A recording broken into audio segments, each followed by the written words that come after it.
Pois bem, pessoal, na última semana nós começamos a falar a respeito do mundo espiritual, né? E é sempre bom lembrar que a Bíblia gasta muito mais tempo falando de nós do que falando das coisas da eternidade, né? Nós temos poucas informações a respeito do início ou do que aconteceu nesse período de início, poucas informações do que vai acontecer depois e poucas informações do que acontece nesse espaço não habitado por humanos, essencialmente. Poucas informações. Porque a Bíblia vai gastar muito mais tempo tratando daquilo que diz respeito a nós e da relação de Deus conosco. Então, todas as vezes que nós vemos esses contatos e essas falas a respeito da eternidade, é sempre em relação a nós. Quando vemos seres espirituais, nós o vemos em relação a alguém que ou recebeu algum tipo de contato imediato de terceiro grau, né? Alguém que foi visitado por algum desses seres espirituais, ou alguém que em sonho ou visão foi levado até essa região celestial. Então a Bíblia não vai dar detalhes da anatomia de seres celestiais. O que a gente vê são algumas descrições aqui e ali daquilo que é a impressão de que os autores humanos tiveram ao contemplar certas coisas, ou ao contemplar certos seres. Horas aparecendo de maneira mais humanoide, horas em suas visões aparecendo de formas muito esquisitas, como a gente falou na última semana, né? Com 6 asas, né? Com uma roda cheia de olhos, né? Uma carruagem de fogo. Então são tentativas de uma descrição daquilo que os autores humanos contemplaram, lembrando que nós estamos falando de limitações humanas na descrição de qualquer coisa. Né? Até dei esse exemplo na última semana, de você ir no meio de uma aldeia indígena, onde nunca teve contato com nenhum homem da civilização, e você vai ensinar para um indígena como é que faz um pix. Né? Faltam muito vocabulário, falta muito entendimento para que essa conversa aconteça. Então vamos fazer várias aproximações com aquilo que é visível dentro daquela cultura. Quando a gente fala, por exemplo, sobre tradução da Bíblia, existem alguns povos, por exemplo, entre os esquimós, em que foi feita uma adaptação na oração do Pai Nosso, na parte que fala do pão nosso de cada dia. Entre os esquimós não se planta trigo, não se colhe trigo, não se faz farinha, não se faz pão. Então, na tradução da Bíblia para a linguagem dos esquimós, é a gordura nossa de cada dia nos dá hoje. Porque o sentido é alimento. Agora, você vai aproximar dentro da cultura daqueles falantes.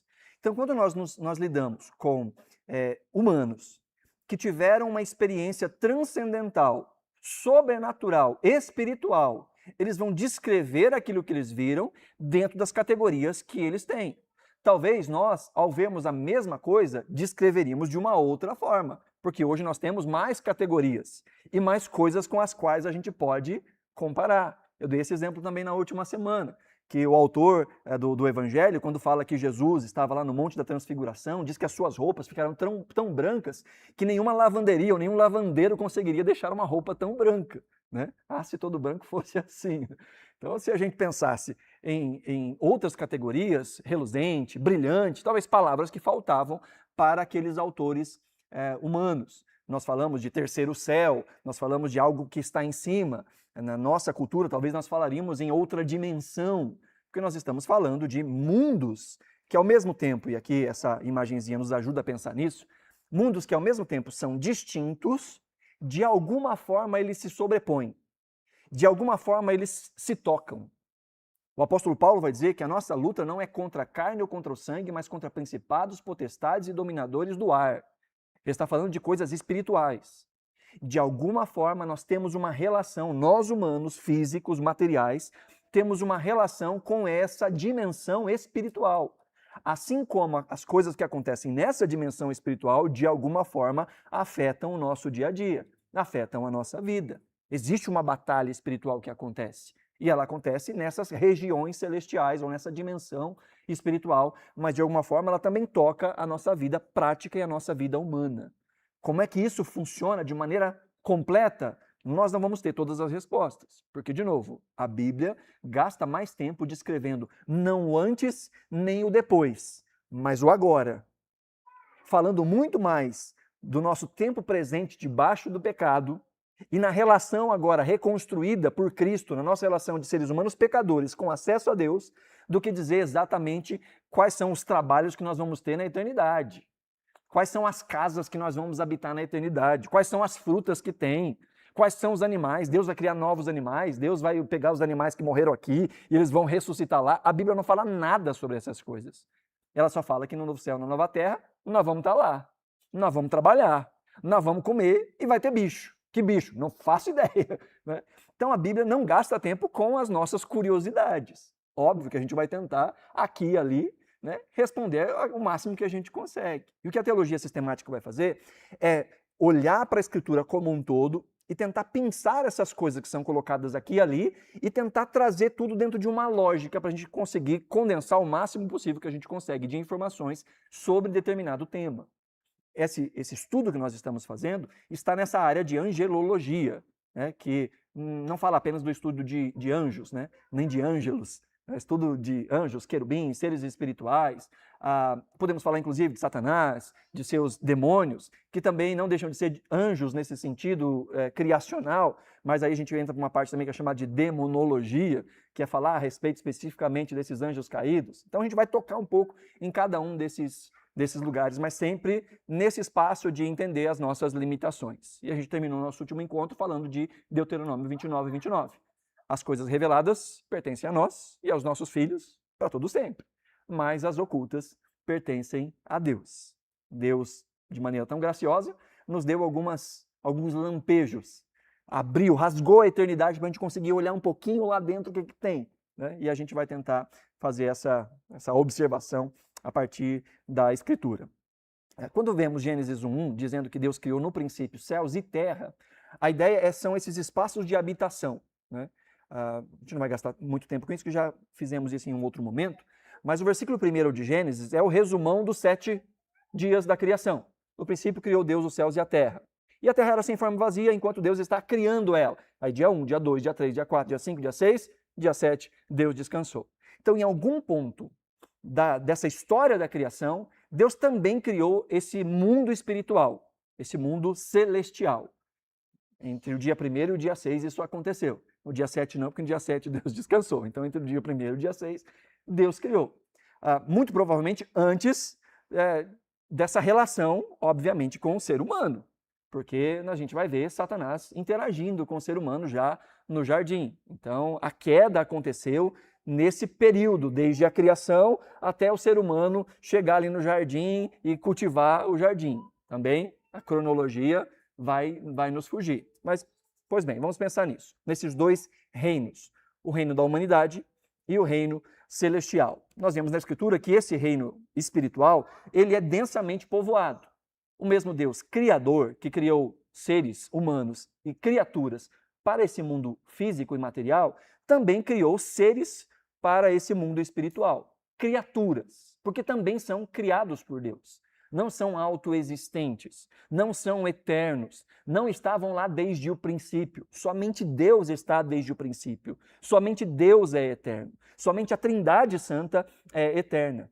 Tudo o que veio a existir depois de Deus, inclusive os seres espirituais, inclusive esses seres espirituais que são descritos de uma maneira tão sobrenatural, gloriosa, né, de que alguns autores humanos, quando se deparam com essas verdades espirituais e veem isso, caem no chão como se fossem mortos. Né? Isaías tem um lapso de consciência tão profunda quando ele está diante daquela visão, lá em Isaías capítulo 6, diz que ele viu o trono do Senhor e viu seres celestiais com 6 asas, com 2 voavam, com 2 cobriam os olhos, com 2 cobriam os pés e diziam: Santo, Santo, Santo é o Senhor dos exércitos, a terra toda está cheia da sua glória. E diz que ao falar desses anjos, a base dos céus tremia, a base do trono de Deus tremia. E aí Isaías olha para aquela cena e ele diz: ai de mim. É muito legal você perceber que os primeiros capítulos de Isaías, ele está apontando o dedo para um monte de gente. Ele diz: ai de você, rei fulano, ai de você, rei fulano. Ele fala: ai de você que é apegado ao vinho, ai de você. E de repente ele tem um encontro com Deus. E dentro desse encontro com Deus, ele diz: ai de mim. Ai de mim, porque eu sou um homem impuro e habito no meio de um povo de lábio impuro e os meus olhos viram Deus. Então a gente vê uma cena assim tão absurda de seres que com a sua voz fazem abalar o reino celestial. mas ao mesmo tempo esses seres celestiais sequer conseguem olhar para Deus. Então, com duas asas, eles tampam os seus olhos, mostrando que Deus é infinitamente superior até mesmo a esses seres celestiais. Mas o que a gente vê é uma cena de assombro, de espanto. Então, essas regiões, elas são densamente povoadas por aquilo que nós chamamos de anjos, querubins, serafins, anjos caídos também em suas hierarquias, Satanás como sendo também esse que é o nosso adversário, o nosso inimigo, o nosso acusador, está nessa esfera do reino celestial. E após a queda, também seres humanos que já morreram estão nesse mundo espiritual. Tanto seres humanos salvos, aguardando a ressurreição do corpo para novos céus e nova terra, quanto seres humanos não salvos, aguardando a ressurreição do corpo para o julgamento final e o lançamento no lago de fogo e enxofre. A Bíblia fala sobre essas coisas. Então, essas regiões espirituais estão densamente povoadas. E ao falar então a respeito destes seres, um dos seres que é mais falado, principalmente entre os crentes, são os anjos, nem sempre bem compreendidos. Muitas vezes se fala de anjos com essa carga cultural e até preconceituosa, né? Você vai ver relato de anjo, o anjo é sempre branco. Já viu isso? Sempre branco, geralmente loiro e do cabelo encaracolado. Sempre, né?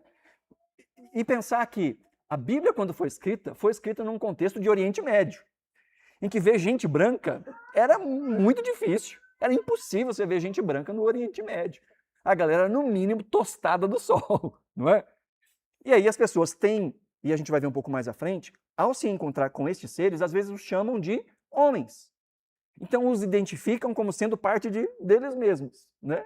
E eles não eram branquinhos. Então essa visão de anjo branco, de roupa branca, de cabelo amarelo, encaracolado, a gente não encontra uma descrição assim na Escritura. Isso é cultural. Isso vem das origens gregas, romanas, e a gente vai importando essas coisas. A auréola, né? A asa. A gente vai pensar um pouco sobre as características dos anjos como descritos na Escritura. Mas a gente precisa começar com uma coisa que talvez possa te chocar. Sabia que não existe a palavra anjo na Bíblia? Sabia disso? Não existe a palavra anjo. O que nós temos é uma tradução em que inventaram esse nome anjo. Porque as palavras que na Bíblia são traduzidas tanto no Antigo Testamento quanto no Novo Testamento para anjo, é uma palavra que descreve uma função e não um ser. Não fala de natureza, fala de um tipo de ação ou de ofício, seja para seres espirituais, seja para seres humanos. Seres humanos também recebem essas palavras que são atribuídas a seres celestiais em determinada função. Que palavras são essas? Bom, em hebraico é a palavra malach. Malach. E em grego é a palavra angelos. Aí pegaram a palavra angelos, transliterar é você pegar esses símbolos esquisitos e passar para o português, né? Então aqueles símbolos esquisitos você lê angelos. Aí você passa para o português, angel, anjo, né? É uma tentativa de trazer uma palavra. Só que geralmente usam essa palavra só quando descreve seres espirituais que estão nessa função, ok?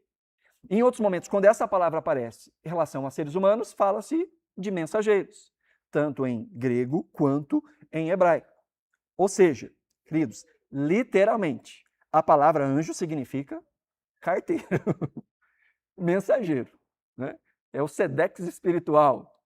Mas isso serve tanto para seres humanos como para seres não humanos. De novo, angelos ou malach não faz a descrição de um agente, de uma natureza, de um ser, mas sim de alguém que está desempenhando uma função. Às vezes, sim, na Bíblia, quem está desempenhando essa função de entregar uma mensagem é um ser espiritual. Às vezes é um ser humano que está dando uma mensagem. Em todas as vezes, a palavra é a mesma. Ser humano, mensageiro. Profeta, mensageiro. Ou ser espiritual, mensageiro. É a mesma palavra. Nas traduções, para tentar facilitar para a gente, às vezes isso atrapalha mais do que facilita, quando o tradutor percebe que está falando de um ser espiritual nessa função, então o tradutor coloca o nome dele de anjo. Aí o apresenta como anjo. Entende? Porque o contexto, sim, dá a entender. É um ser espiritual que está nessa função. E aí, então, deu esse nome de anjo. Mas essa natureza, né, essa categoria, é a gente que acabou criando dentro disso, de algum ser espiritual que traz uma mensagem. E aí, para não ficar, como diz o bom assembleano, para que não fique só nas minhas palavras, né, eu vou mostrar aqui alguns textos que nos ajudam a perceber exatamente isso. Por exemplo, aqui a gente tem 1 Samuel, capítulo 16, verso 19, e que fala que Saul enviou mensageiros a Jessé, dizendo: envia-me Davi, teu filho, que está com as ovelhas.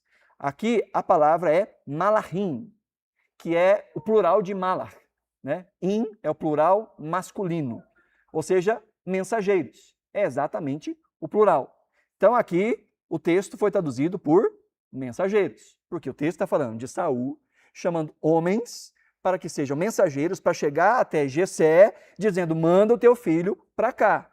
Ok? Então, palavra malachim aqui aparecendo. Aqui um outro texto que fala disso, aqui de Juízes 11, 12. Enviou Jefté, também mensageiros, malachim, ao rei dos filhos de Amon, dizendo: que há entre mim e ti, que vieste a mim a pelejar contra a minha terra. Então, de novo, uma cena muito casual de Jefté enviando malachim para o rei dos filhos de Amon, ou para o rei de Amon. E agora a gente vê anjos não humanos, ou mensageiros não humanos. Diz aqui em Gênesis 19, você conhece aquele texto, que Ló está lá em Sodoma e Gomorra, lembra? E aí vem 3 homens se encontrar com Abrão, falam: nós vamos tacar fogo ali. E aí Abraão faz toda aquela, né, se tiver 50 justos, né, e vai negociando ali. E aí 2 destes vão até Ló e fazem toda aquela via sacra de tirar ele da cidade de Sodoma e Gomorra, enquanto um fica ali com Abraão. Este que fica com Abraão, inclusive, é identificado como sendo o próprio Deus. Mas aqui o texto diz que ao anoitecer vieram 2 anjos. Olha a palavra aqui, malachim. Se você olhar para trás, é exatamente a mesma palavra. Ó. Consegue ver as 2 palavras lado a lado? Exatamente a mesma palavra. Ok? Só que aqui a gente sabe que está falando de um ser espiritual. Então, estes seres espirituais, estes enviados, esses mensageiros, né, vieram, ao anoitecer, vieram os 2 anjos a Sodoma, a cuja entrada estava Ló assentado. Este, quando os viu, levantou-se, indo ao seu encontro, prostrou-se com o rosto em terra. Ele reconheceu que eram pessoas diferentes, os seres diferentes. Mas mais um texto aqui, esse aqui ajuda bastante, porque ele fala dos 2 tipos, usando as mesmas palavras, que é Gênesis, aqui está 19, mas não é 19, aqui é 38, tá? Desculpa, 32. Gênesis 32. Está errado a referência aqui. Deixa eu só corrigir, que aí já fica certo. Que a gente está transmitindo também, aí para quem está vendo já fica certinho. Então aqui a gente vê Gênesis 32, do verso 11 até o 3, que diz: também Jacó seguiu o seu caminho. Isso aqui é aquele momento em que Jacó passou tempo na casa de Labão, seu tio, se casou, né, foi enganado, casou com 2, não vou contar a história toda, né, e ele está voltando para a sua terra, meio com medo. Né? Ele estava na terra de Labão, sendo passado para trás, o enganador sendo enganado, agora ele vai voltar, só que para voltar ele vai ter que encarar o irmão que ele enganou, então ele está morrendo de medo. Né? Então, nesse retorno, diz o texto, que também Jacó seguiu o seu caminho e malachi, também plural de anjos. É a mesma palavra, a raiz é a mesma, esse men, lamed e o aleph aqui, é a mesma raiz. Então, estes anjos de Deus lhe saíram ao encontro, ou para encontrá-lo. Quando os viu, disse: este é o acampamento de Deus, e chamou aquele lugar de Manaim. A palavra Manaim significa 2 acampamentos. É como se você dissesse assim: o meu acampamento está aqui e o acampamento de Deus também está aqui, cheio de anjos. Tem anjos voando nesse lugar, no meio do povo, em cima do altar. Lembra dessa música? Não foi ele que compôs, não. Isso aqui é só eu divagando, só o TDA batendo aqui. Mas aqui vemos a palavra malach, ou malachim, aparecendo aqui. E mais à frente, no versículo 3, diz que então Jacó enviou Malachim adiante de si para Esaú, seu irmão. Ele não enviou anjos para o seu irmão, ele enviou pessoas, mensageiros, para encontrar o irmão que vinha em seu encontro, né? O seu irmão, a terra de Seir, território de Edom, e lhes ordenou, assim fareis, lá, lá, lá, lá. Então a gente vê no mesmo texto, no mesmo bloco de texto, a palavra sendo traduzida para anjo e a palavra sendo traduzida para mensageiros humanos. Porque a palavra anjo, nesse sentido que a gente conhece, não existe na Escritura. Ela é uma tentativa de traduzir este ofício para seres espirituais, para que a gente possa identificar de uma forma ou de outra. A gente está falando de hebraico, né? Mas no grego é do mesmo jeito. No grego também acontece isso. Vamos lá. Aqui nós temos Lucas capítulo 9. E diz aqui que foram enviados mensageiros, aí ó, ângelos, foram enviados mensageiros que o antecedentes, indo, e eles entraram numa aldeia de samaritanos para lhes preparar a pousada, mas não receberam. Isso aqui é o momento em que Jesus envia mensageiros para preparar lugar ali em Samaria. Então, gente, pessoas, provavelmente os próprios discípulos de Jesus, que aqui são chamados de ângelos. Mais uma vez, aqui são mensageiros humanos. E aí a mesma palavra sendo usada aqui em Marcos 1,13, na descrição que Marcos faz da tentação de Jesus, quando Jesus fica ali aqueles 40 dias em jejum. Diz o texto que logo o Espírito o impeliu para o deserto, onde permaneceu 40 dias, sendo tentado por Satanás, estava com as feras, mas, olha aqui, angeloi, a mesma coisa, anjos, angeloi, é uma variação da mesma palavra, mas é a mesma palavra. Os anjos, então, o serviram. Seres espirituais trouxeram comida para Jesus. Mesma palavra, funções distintas, ou seres distintos usando essas atribuições. Na Bíblia, inclusive, no Antigo Testamento, os profetas eram chamados de malach, ou de anjos. Porque, afinal, o que eles faziam? Trazer mensagens da parte de Deus. Eles eram os carteiros de Deus. Deus falava e eles repetiam. Olha o que diz o texto aí, de 2 Crônicas 36, 15 e 16. O Senhor Deus de seus pais, começando de madrugada, falou-lhes por intermédio de seus malachi, porque se compadecera do seu povo e da sua própria morada.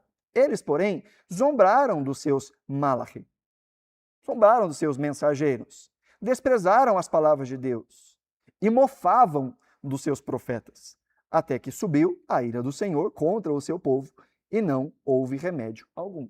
Aquele paralelismo. Mensageiros zombaram dos seus profetas. É a intensificação da palavra. Aqui os profetas são identificados com esses mensageiros aos quais foram enviados por Deus para proclamar mensagens de arrependimento a Israel. O texto de Crônicas está recontando a história de Israel. E ao longo da história de Israel, o que Deus fez? Levantou Isaías, levantou Jeremias, levantou todos os Ias que você conhece, né? Uziel, Joel, Daniel e outros El que você encontra por aí. Quem são esses? Profetas. Falaram inspirados pelo Espírito de Deus, chamando o povo ao arrependimento. Mas o povo não ouviu os malach, os mensageiros, os anjos de Deus, que são estes apresentados também como profetas. Há um outro texto, eu não coloquei ele aqui, mas você deve se lembrar, em Apocalipse, que Jesus pede para que João escreva 7 cartas para 7 igrejas. E essas cartas são endereçadas aos anjos de cada uma das igrejas.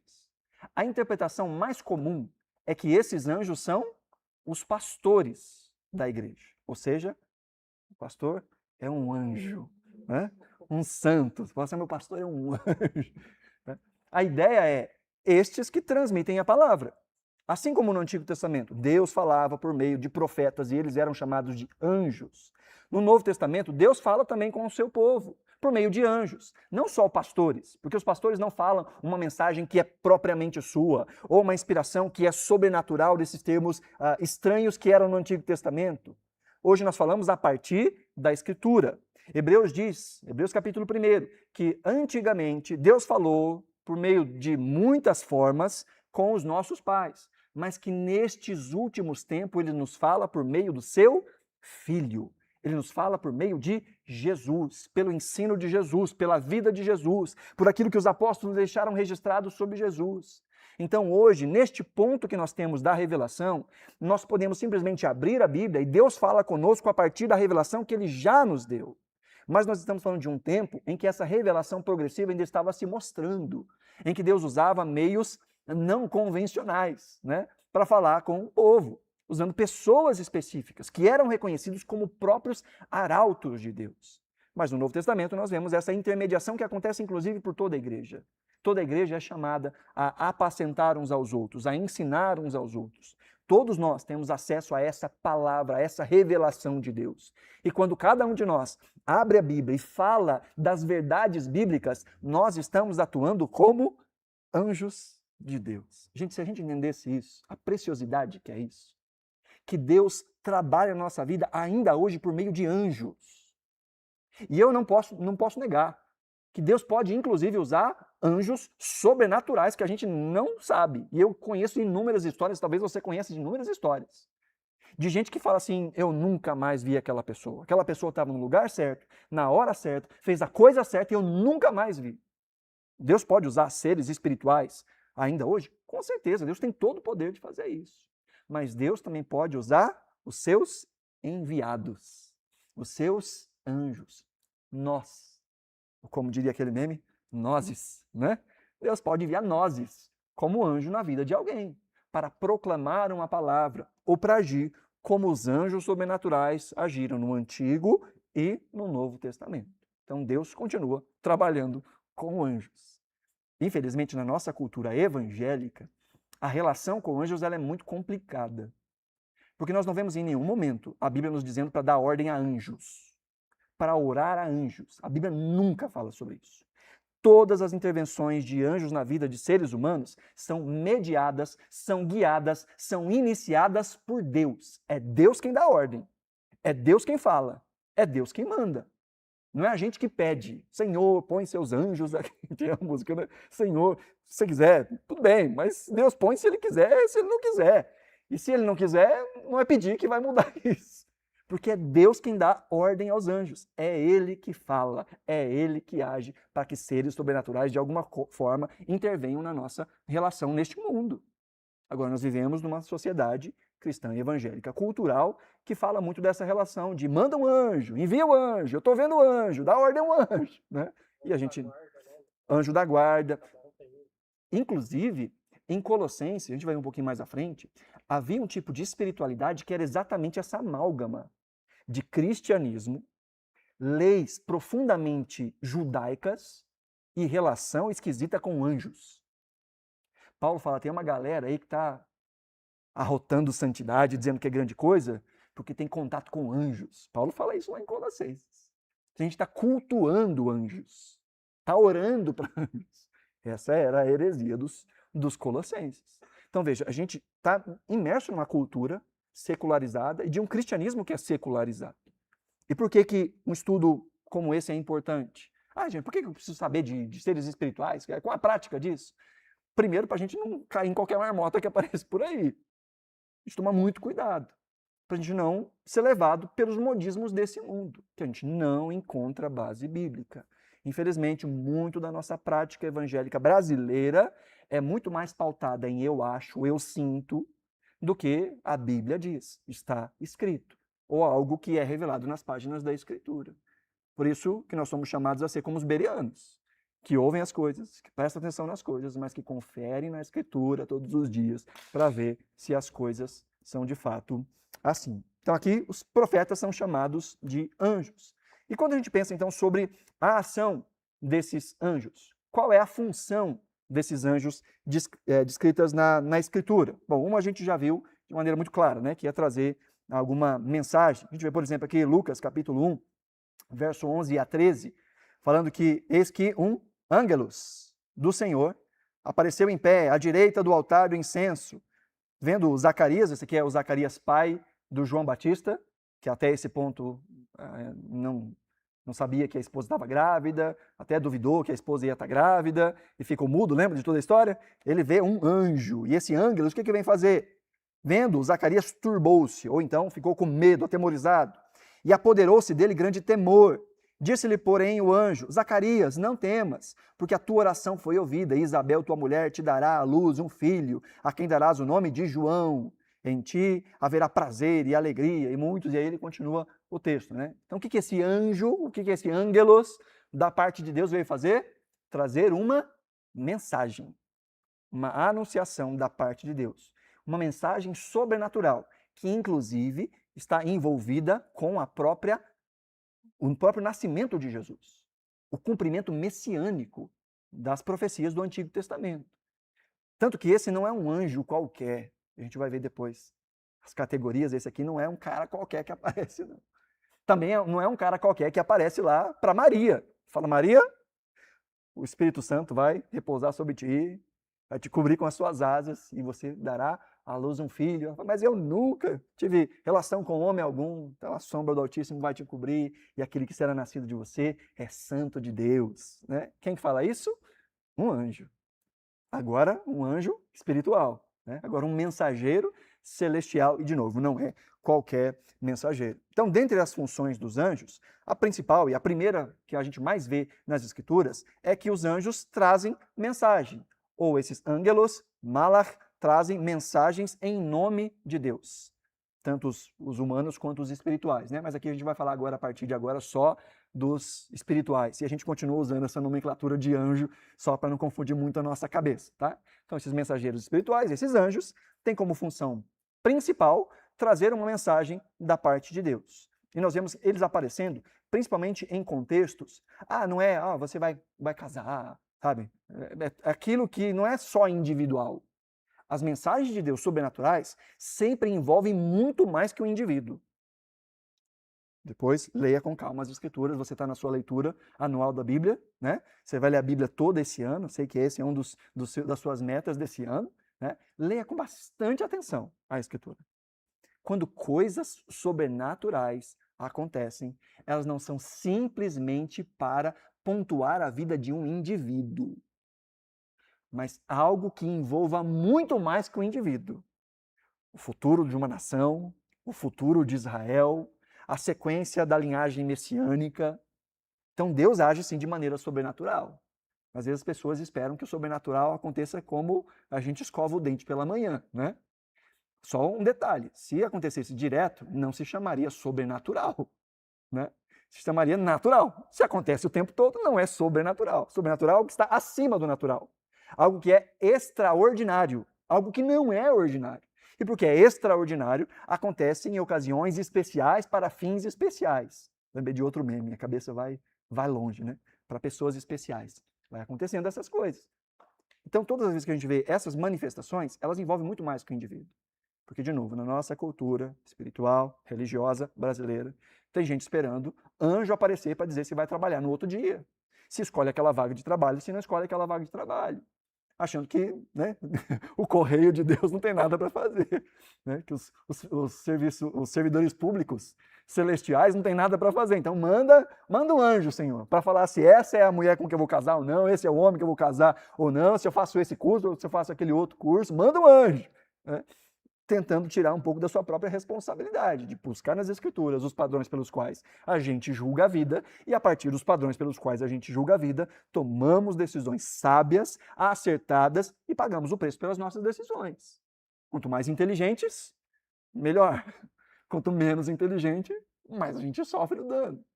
Mas o que a Bíblia nos ensina é o caminho da prudência, da obediência, do ouvir. Quando a gente fica terceirizando as coisas para o mundo espiritual, isso é preguiça de pensar.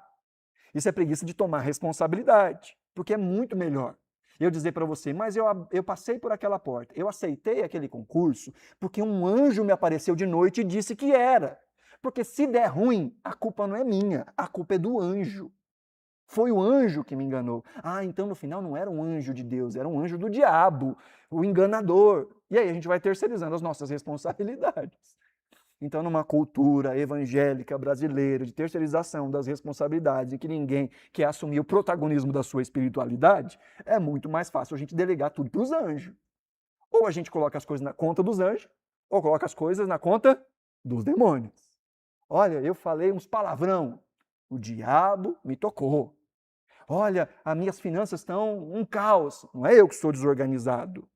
É o gafanhoto, o migrador, é o diabo que está pegando nas minhas finanças. Ah, pastor, vem orar aqui em casa que o diabo está furioso e o dinheiro não está dando. Então tá, vamos lá na frente do espelho do banheiro, a gente olha lá e aí você vai mandar esse diabo sair. Vai mandar esse demônio sair. A gente toma vergonha. Cuida bem das suas finanças. Ah, pastor, lá em casa o diabo está furioso, que eu e meu marido estão brigando. Mas um é mal educado com o outro. Um xinga o outro de todos os nomes que você pode pensar. Trata mal o outro. Mas a culpa é do diabo, né? Não estou dizendo que não existam influências, não estou dizendo que o diabo não pode lançar setas na nossa mente, não estou dizendo que não existem influências de Satanás, mas no final das contas, a vida é protagonismo nosso. É a gente que ouve ou não ouve, é a gente que faz ou não faz. O diabo não pode nos fazer nada. Você nasceu de novo? Nasceu? Então o Espírito Santo habita em você, nem incorporar você pode. Satanás não pode entrar no seu corpo porque ele já está habitado. O Espírito Santo de Deus está aí. Então ele não vai te tomar para você fazer alguma coisa. O máximo que ele vai dizer, olha que coisa gostosa, olha que oportunidade maravilhosa. E aí você decide, com base na sua inteligência, com base no seu conhecimento da Escritura. E aí você diz se faz ou se não faz. Mas aí eu já fui longe, né? Já viajei. Aí já é o TDAH batendo de novo, né? Então, dentre as funções que os anjos têm, elas trazem uma mensagem da parte de Deus. Aqui nós vamos, próximo texto aqui, Lucas 1:11, a gente já viu esse texto, né? E aí, outra função dos anjos, eles realizam maravilhas ou atos de libertação para o povo de Deus. Nós vemos os anjos também, de alguma forma, envolvidos na nossa proteção. Mas não quer dizer que você tem que orar pedindo para o seu anjo da guarda te proteger. Deus é que faz isso. Olha o que diz o texto do Salmo 34, 6 e 7, um texto que a gente gosta bastante, né? Clamou este aflito, e o Senhor o ouviu e o livrou de todas as suas angústias. O anjo do Senhor acampa-se ao redor dos que o temem e os livra. Glória a Deus por isso, né? Tem um texto, agora eu não me lembro, eu lembro do milagre, mas não lembro do santo. Elias ou Eliseu? Elias ou Eliseu? Estão lá numa situação, aí vem um monte de inimigos, e o moço dele, o servo dele, fica desesperado, fala, meu Deus, tem muita gente. Daí o profeta olha para ele e fala, fica tranquilo, a gente está em maior número, né? Ele está ali atemorizado, então o profeta ora, Senhor, abre os olhos dele. E diz o texto, quando ele faz essa oração, os olhos desse servo do profeta são abertos, e ele vê uma multidão dos exércitos celestiais ao redor, né? Então ele fala assim, fica tranquilo, nós estamos em maior número. Parece parafraseando aquilo que Jesus vai dizer, né? Maior é o que está em nós. É Jesus que fala isso? Tô viajando. Maior é o que está em nós do que está no mundo, João. Maior é o que está em nós do que o que está no mundo. Muito mais são os que estão conosco. É isso que diz o profeta ao seu moço naquele texto. Então, uma proteção. E aqui o texto do Salmo fala isso. O anjo do Senhor acampa ao redor daqueles que o temem e os livra do mal. Então o salmista está dizendo, eu clamei e eu fui livre, porque eu sei que o anjo do Senhor está aqui, ó, me protegendo, acampando ao meu redor. Então uma das funções dos anjos é exatamente isso, realizar atos de libertação, atos de proteção. Um texto legal do Novo Testamento que fala exatamente disso é Atos 12, em que Pedro está preso, esperando a audiência com Herodes. Diz o texto que na noite anterior, ao dia em que Herodes ia apresentá-lo ao povo, Pedro dormia entre dois soldados, preso com duas correntes. Sentinelas, junto à porta, guardavam a prisão. Eis, porém, que sobreveio um anjo do Senhor, um ângelos do Senhor, um enviado, um mensageiro do Senhor. E uma luz iluminou a prisão. O anjo tocou no lado de Pedro e o despertou, dizendo, levante-se depressa. Então as correntes caíram das mãos dele. Então uma libertação sobrenatural. Corrente que cai, cadeia que abre. E quem que fez isso? O anjo do Senhor. Um mensageiro do Senhor. E aqui dá para ver claramente que não é um mensageiro humano, né? Apareceu dentro de cadeias fechadas e tocou nele. Falou, vamos embora. E as algemas? E as cadeias? Né? Coisa maravilhosa. Então o que a gente está vendo aqui é a descrição de um ser sobrenatural enviado por Deus para realizar atos de libertação, atos de maravilha em relação à libertação. 1 Reis capítulo 19, versos 5 e 6, nos fala também desse cuidado aqui com o profeta Elias, que depois daquela situação lá no Monte Carmelo, em que caiu fogo do céu, ele derrotou vários profetas de Baal e de Azerá, aí então vem a Jezabel e fala, olha, eu vou dar um fim em você. O que você fez com esses profetas, eu vou fazer com você. E ele não teve medo de mais de 500 profetas de Baal, não teve medo de mais, não sei, 200 profetas de Azerá, mas teve medo de uma mulher. Eu sempre digo, tem algumas mulheres que dão mais medo do que 700 profetas, né? E ele ficou, então, depressivo. E ele andou uma jornada de vários quilômetros, chegou até o deserto, deixou o seu companheiro, se isolou, caminhou mais um tempo, sentou debaixo de uma árvore e disse, Senhor, eu quero morrer porque eu não sou melhor que os meus pais, todos os profetas foram destruídos, só sobrei eu. Essa é a cena. Né? É assim que começa essa cena. Nesse interim, diz o texto, que Elias dorme. Dormiu e debaixo daquele zimbro. E eis que um anjo tocou nele e lhe disse, levante-se e coma. Elias olhou e viu, perto de sua cabeça, um pão assado sobre pedras em brasa e um jarro de água. Comeu, bebeu e tornou a dormir. Um mensageiro sobrenatural trouxe comida para o profeta depressivo. Né? Então, de novo, essa ideia de que anjos são carteiros parece que fica mais interessante ainda. Né? Não traz só mensagem, mas traz sedex também. Traz comida e traz água e diz, dorme. Descansa, é o delivery, né? É o iFood celestial. Trouxe para ele ali, para ele descansar. Porque, além de trazer mensagens, estes seres espirituais enviados por Deus também proporcionam conforto, proporcionam provisão. Nós vemos esse caso. E nós vemos o caso também emblemático no texto que a gente já leu, de Marcos capítulo 1, verso 12 e 13, de Jesus sendo abastecido após o seu tempo de jejum pelos anjos. Os anjos, então, o serviram. Ele estava ali, 40 dias no deserto, jejuando, sendo tentado por Satanás, e ao final diz o texto que estava ele com as feras e os anjos o serviam. Ok? Então, algumas funções básicas. Trazem mensagem, trazem algum tipo de maravilha e libertação, e proporcionam conforto e provisão. É isso que nós vemos na Escritura. No que diz respeito às suas características, aí já começa as diferenças. Risca a asa da sua cabeça. Né? A Bíblia fala de outros seres com asa, que alguns, e aí há espaço exatamente para essa discussão, alguns vão dizer que estes seres espirituais com asas são uma categoria de anjo. Então, subdividem esse grupo em um subgrupo, e esse grupo tem asa. Né? Não vejo isso como sendo coerente com a Escritura, se você ler com atenção, mas que são seres diferentes. A descrição deles é completamente diferente. Quando anjos são descritos de uma forma.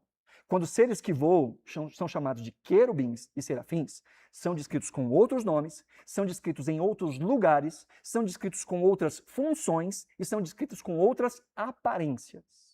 Então parece que é mais coerente dizer que estes seres que trazem mensagem e produzem provisão, que nós chamamos de anjos, são um tipo de criatura, enquanto estes outros seres são outro tipo de criatura. Assim como seres viventes, um outro tipo de criatura. 24 anciões. A gente vê que o céu é bem populoso. Né? Mas vamos falar aqui só dos anjos. Quando a gente chegar nos querubins, a gente vê isso com um pouco mais de calma. Então, eles não são identificados com asas. Você não vai ver essa ligação entre a palavra anjo ou mensageiro com alguém com asa. E eles são geralmente confundidos com seres humanos.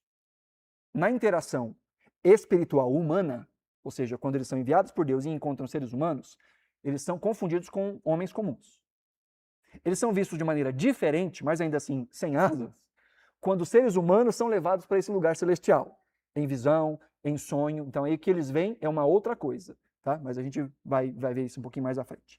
Então nenhum anjo na Bíblia é visto aí representado com asa. O texto que nós já falamos, inclusive, Gênesis 18, diz que o Senhor apareceu a Abraão nos cavalhais de Mangue, quando ele estava assentado à entrada da tenda, no maior calor do dia. Abraão levantou os olhos e eis que 3 homens estavam em pé diante dele. Ao vê-lo, Abraão correu da porta da tenda ao encontro deles, prostrou-se em terra. Aí são esses homens. No verso 22, que diz assim, aqueles homens partiram dali e foram para Sodoma, mas Abraão ainda permaneceu na presença do Senhor.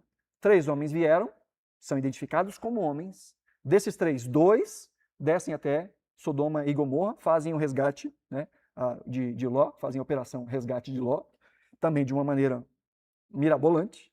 E este outro fica com Abraão. E diz o texto que ele é identificado aqui como o próprio Senhor. Aqui na hora de copiar, ficou com o Senhor com S maiúsculo e o resto minúsculo. Mas se você vai ver na sua Bíblia, é tudo maiúsculo, que é o nome de Deus. Né? Quando a gente se depara com o nome de Deus na Bíblia, é Senhor, tudo maiúsculo. Geralmente com a diferença só da primeira letra maior e as outras menores, mas está tudo em maiúsculo. Então aqui, este que ficou com Abraão é identificado como a própria presença do Senhor. E é com ele que Abraão conversa. Mas Senhor, se tiverem 50, se tiverem 30, 20, 10, né? É com ele que Abraão está negociando, com esse que é apresentado como a própria presença do Senhor. Ou o anjo do Senhor, e a gente pode ver isso em um outro momento também. Okay? Eles, então, não são identificados com seres com asas, muitas vezes são confundidos como seres humanos, mas também são vistos em estado glorioso. E esse estado glorioso é bonito de se ver. Daniel capítulo 10, a oração que Daniel fez pedindo socorro a Deus, e ele então tem um encontro com um destes seres espirituais. Diz que no dia 24 do primeiro mês, estando eu na margem do grande rio Tigre, levantei os olhos e vi um homem, olha aí, um homem vestido de linho, com um cinto de ouro puro de Ufaz na cintura. A ideia aqui é de um ouro puríssimo, de uma região onde o ouro era muito puro. O seu corpo era como o berílio, uma pedra preciosa, meio translúcida, um azul meio verde, sabe? O tal do verde água. Né? Eu gosto de verde água. A água é azul, né? Verde água.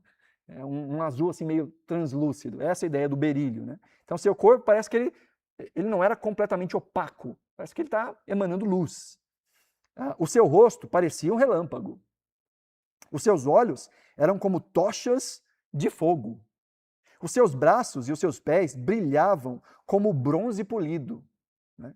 Então aí aquela ideia de anjo branquinho, de cabelo loiro, o bronze não é branco. O bronze é marronzinho. Né? Então aí, seus braços e seus pés brilhavam como o bronze polido. E a voz das suas palavras era como o barulho de uma multidão. Olha que estado glorioso, né? Só eu, Daniel, tive aquela visão. Então Daniel está tendo uma visão espiritual. Os homens que estavam comigo nada viram, mas ficaram com muito medo, fugiram e se esconderam. Embora ele contemplou e os outros não, alguma coisa esquisita aconteceu ali, que eles perceberam. É a mesma coisa que acontece com Paulo, né? Quando ele cai na estrada de Damasco. Um dos relatos ele diz que ele viu, mas quem estava com ele não viu nada, mas ouviu um barulho. Né? Eles não identificaram o que ele viu. Eles não ouviram o que ele ouviu, mas ouviram alguma coisa. Tem uma movimentação ali. Então esse Daniel está tendo um vislumbre. Parece que Deus está abrindo a sua visão espiritual, ele está fazendo um rasgo na eternidade e conseguindo contemplar este, que é um homem vestido. E não sei se você viu, mas nenhuma da descrição aqui aparece asa. Né? Está tendo uma visão gloriosa desse indivíduo. O texto continua lá no 10. Eis que a mão de alguém tocou em mim e me ajudou a ficar de joelhos, apoiando nas palmas das mãos. E ele me disse, Daniel, homem muito amado, esteja atento às palavras que vou lhe dizer. Fique em pé, porque fui enviado para falar com você. E enquanto ele falava comigo, eu me pus em pé, tremendo. Né? Deus enviou um anjo ao encontro de Daniel, que Deus enviou para o anjo. Né? Ele foi em visão e o anjo foi em encontro dele. Então é aquele 50-50, né? A gente se encontra no meio do caminho. Ele diz, ó, Deus me enviou para falar contigo, de trazer essa mensagem. E ele vai dizer, a sua oração foi ouvida, mas houve resistência. Aí Deus chamou um dos príncipes dos anjos, um homem chamado Miguel, ou um anjo chamado Miguel, ou um enviado chamado Miguel, para resistir o príncipe ali do povoado. Então a gente vê isso aí. Então, já que nós falamos do dito cujo, nós vemos dois nomes associados a essas figuras angélicas. Um é Gabriel e o outro é Miguel. Né? Gavril, em hebraico, e Michael, em hebraico. Né? Gavri vem de gabar, que significa força. Né? Então a ideia é Deus é a minha força. E aqui o Michael, Mi é quem, Ra é como, e Deus. Então é uma pergunta. Quem é como Deus? É uma pergunta mesmo. O nome Miguel significa quem é como Deus, né? Então é um nome que em si mesmo já evoca a adoração. Nós vemos então eles sendo apresentados, tanto Miguel quanto Gabriel são apresentados como estes príncipes dos anjos, ou um outro nome que é dado é arcanjo. Arque é essa ideia de superior a. Arcanjo, ou príncipe dos anjos. E de novo a gente falou sobre isso em uma pregação nas últimas semanas. A ideia de príncipe, quando nós falamos sobre Jesus sendo o príncipe da paz, a ideia de príncipe não é necessariamente o filho de um rei, mas príncipe é o principal de um destacamento. Então, o príncipe dos anjos é o chefão daquele contingente de anjos. Príncipe é esse que está à frente de um grupo. Então, tanto Gabriel quanto Miguel são chamados aí de príncipe. Miguel é novamente nomeado lá em Judas, no capítulo... Judas só tem um capítulo, mas no versículo 1, em que ele fala de algo esquisito também. A Bíblia tem muita coisa esquisita. De alguém que guerreou pelo corpo de Moisés, né? E ele fala de Miguel, que ele diz a Satanás, o Senhor te repreenda. Então ali ele é apresentado novamente. E Apocalipse, capítulo 12, também, verso 7, vai falar novamente de Miguel, nesse contexto de batalha.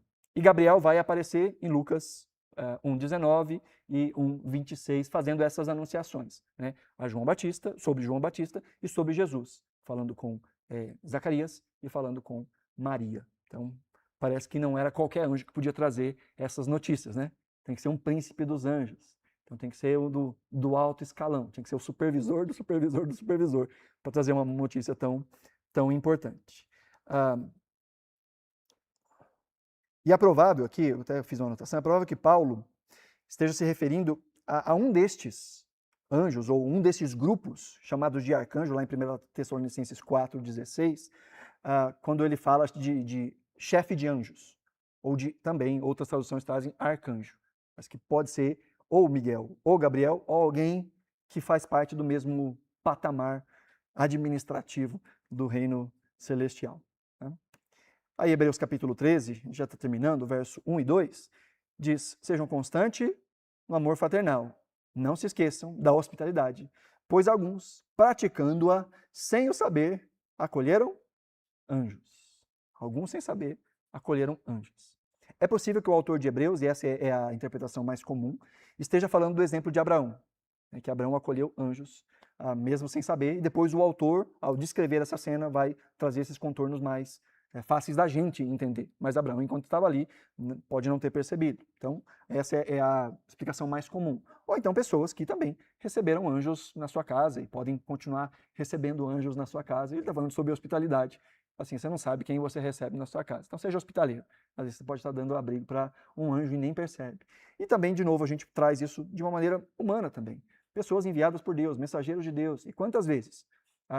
Num café, num bate-papo, a gente recebe alguém. E ali Deus fala conosco. Como se Deus tivesse enviado aquela pessoa para dizer aquilo que a gente precisava ouvir. Talvez o coração está quebrado, cheio de incertezas, cheio de dúvidas, cheio de perguntas. E numa conversa com alguém enviado por Deus, e presta atenção, às vezes esse alguém enviado por Deus nem é crente, porque Deus tem poder de falar conosco por todos os instrumentos disponíveis. Deus falou por meio de uma mula, Deus fala por meio de um jumento de vez em quando, né? Deus pode falar de qualquer forma, Deus pode falar com você através de comercial de sabão em pó. Deus tem o poder de tocar nos nossos corações, de falar conosco das maneiras mais estranhas que você possa imaginar.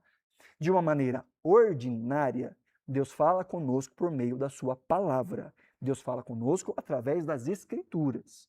E todo tipo de ouvido que nós damos a qualquer outra coisa fora das escrituras precisam ser analisados a partir da escritura, tá?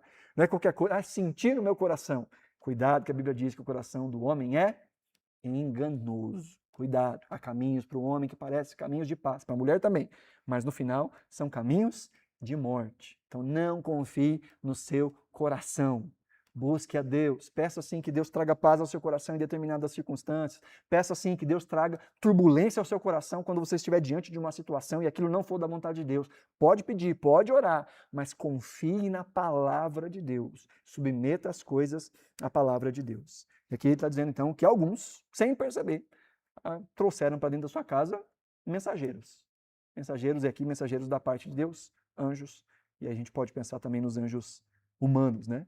E aí Colossenses 2,18, como eu já vinha dizendo, que diz: não deixe que ninguém se faça de árbitro para desqualificar vocês, com o pretexto de humildade e culto a anjos, baseando-se em visões, estando cheio de orgulho, sem motivo algum, na sua mente carnal. Fala, não deixe ninguém ficar mandando na sua vida porque diz que tem visão por aí. Né? Diz que está vendo anjo, está ouvindo anjo. Cuidado, tem muita gente que guia a sua vida através daquilo que ouve de gente que vê anjo. Tem muita gente. E eu já vi muita gente quebrar a cara feio por ouvir isso. Na minha cidade, na minha adolescência, tinha uma irmã, a gente apelidou ela de irmã de Norá, que tinha a irmã de Ná, né, que era a vidente, e tinha essa irmã, que era evangélica, que Deus dava a ela revelações. E, de novo, a gente pode falar sobre dons espirituais em outro momento. Mas o que era esquisito nessa irmã é que ela marcava dia e hora. Tipo, vai lá em casa, a gente vai conversar e Deus vai revelar. E não precisa pagar não, só deixa uma oferta voluntária. Sempre tem oferta voluntária, né? E aí a pessoa ia lá e ela orava e Deus revelava. E uma mulher que, pelo que ela dizia, tinha o canal aberto, hein? Porque a gente vê na Bíblia gente que caminhou com Jesus ali lado a lado, tendo uma revelação aqui, outra ali, mas ela era todo dia, de segunda a sexta. Sábado e domingo não, porque ela tirava de folga. Mas de segunda a sexta, marca um horário que ela vai ter uma revelação. Olha para a Escritura não mostra esse tipo de coisa. Na Escritura, a revelação é coisa rara. Você olha para Atos, você vê várias revelações, mas Atos está descrevendo 33 anos da igreja. Mais de 30 anos da igreja. Um recorte de 30 anos, pegando os melhores momentos. Sabe quando você vai assistir o jornal e pega a partida de Corinthians e Palmeiras de ontem e mostra só os melhores momentos? Não são 90 minutos de jogo que passam ali em 1 minuto e meio. São só os melhores momentos. É quase gol, é falta, não é assim? A Bíblia faz isso. Pega a história gigante de 30 anos da igreja e condensa em poucos capítulos. E aí você vai ver visão, visão, visão. Né? Sobrenatural, sobrenatural. Na Bíblia mostra acontecendo sobrenatural todo o tempo. Não, pensa que são 30 anos, que algumas coisas foram pensadas. Porque os apóstolos colocavam as suas roupas e as pessoas eram curadas. Quantas vezes isso aconteceu? Tem uma passagem que fala que isso aconteceu. Era recorrente? Deus age do jeito que Ele quer. Não significa que aquilo que a gente vê vai se reproduzir exatamente do mesmo jeito. Deus tem os seus propósitos. Ele faz. Ele pode fazer de novo? Pode, com certeza. Deus tem todo o poder. Mas olhando para a Escritura e vendo a quantidade de recorrências que as coisas acontecem, é possível que certas coisas Ele fez uma vez só para mostrar a sua glória e não vai fazer de novo do mesmo jeito. Entende? Então a gente tem que sempre ter muita parcimônia, porque nós vivemos numa sociedade cristã, evangélica brasileira, mística, que importa muito do seu cristianismo de visões de matriz africana, de espiritismo e de tantas outras visões, e trazem e fazem aquele balaio de gato e chamam isso de evangelicalismo brasileiro. Misturam tudo. Então, sempre com muita parcimônia, muito cuidado. Né? Paulo está dizendo, cuidado, tem gente que presta culto para anjo. Não deixa essas pessoas ficar mandando na sua vida, não. Vai orar, vai ler a Bíblia, vai buscar a Deus. Aí Hebreus 1,14. Aí ele vai falar a respeito dos anjos dentro desse bloco, né? O autor vai falando sobre a superioridade de Jesus em relação aos anjos. E sim, os anjos desempenham um papel, isso ele fala no capítulo 1 e no capítulo 2. E aqui está o resumo, no versículo 14. Não são todos eles espíritos ministradores, enviados para serviço a favor dos que hão de herdar a salvação? Estes seres espirituais são ministradores. Deus continua agindo e atuando. Não significa que quando eles estiverem operando a gente vai ver. Às vezes vê, às vezes não vê. É mais fácil não ver do que ver. Mas se vê, também tá dentro. Mas eles estão atuando. Deus traz, Deus envia, Deus manda seus anjos fazerem alguma coisa. Às vezes a gente nem percebe o que está acontecendo. Estamos sendo livrados. O anjo do Senhor está acampado ao nosso redor. Há uma batalha espiritual acontecendo. E às vezes a gente nem está vendo isso acontecer. Assim como a gente não está vendo o diabo lançando flecha na gente o tempo todo, mas ele está, lança uma palavrinha aqui, lança uma palavrinha ali, né? Chama o secretário dele, às vezes ele tira férias, chama o secretário, né? Aí envia uma pessoa para poder falar em nome dele com você, para poder te atazanar. O diabo continua trabalhando, os anjos do Senhor estão trabalhando. Mas diz o texto que eles são enviados. Enviados por quem? Enviados pelo próprio Deus, para serviço em favor dos que hão de herdar a salvação. Deus usa este instrumento. Tá? Então, nesse sentido, esses anjos não deveriam ser tratados, honrados, como se fossem o próprio Deus. Nós vemos momentos em que seres humanos têm um encontro com o anjo e se jogam, e esse anjo diz: levanta, que eu sou conservo teu, levanta, que eu sou tão servo de Deus quanto você, então levanta, não me adora. Tá? Então, se um anjo aparecer para você pedindo adoração, ele não veio da parte de Deus. Tá?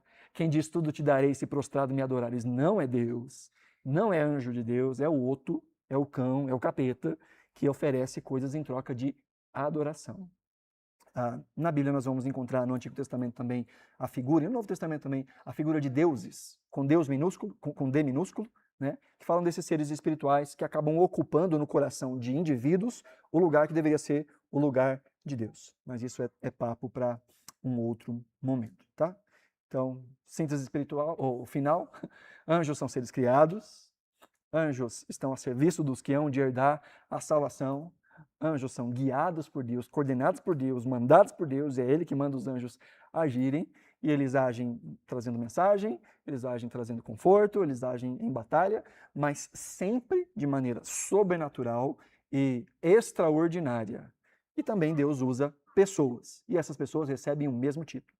Também são chamados de ângelos, de malach, que são gente enviada por Deus para de alguma forma trazer algo da parte de Deus.